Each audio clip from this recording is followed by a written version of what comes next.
Nog even goed je band oppompen. Dat is natuurlijk tip nummer 1 bij aanvang van de clinic. En dan kun je beginnen met sprinten alsof je gaat voor de etappewinst in de Tour.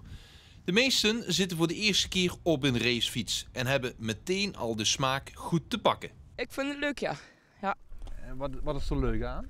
Nou ja, ik hou gewoon van fietsen, dus dan is dit leuk om te doen. Ik fiets ook veel iedere dag naar school en zo. En dan om dit te doen, vind ik echt zo leuk. Nu door de coronaperiode had ik toch iets te doen. Voetballen doet het half niet meer. Dus ja, wou eens anders proberen. Ja, op deze manier kunnen de jongeren kennis maken met de wielersport.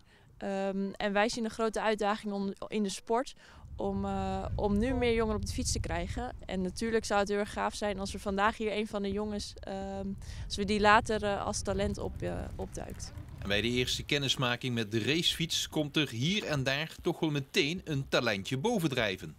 Best wel goed, moet ik zeggen. Ze rijden echt goed de bochten door. Ik sta er echt van te kijken wel. Genoeg talent? Dat denk ik wel. Er zitten wel een paar tussen die... daar kun je wel wat meer van verwachten. Als je daar ook bij een club willen gaan rijden, dan verwacht ik daar zeker wel meer van. Het is belangrijk dat zulke ploegen zich betrokken voelen, een maatschappelijke invulling geven aan een wielersport. En het is echt een meerwaarde. We hebben net geoefend met slalommen en dus sprinten. En nu gaan we oefenen met bochten maken. Nou, ik denk dat ook de wielerploegen wel zien dat de wielersport aan de ene kant groeit qua vrije tijdsbesteding, maar qua wedstrijdsport het lastig heeft.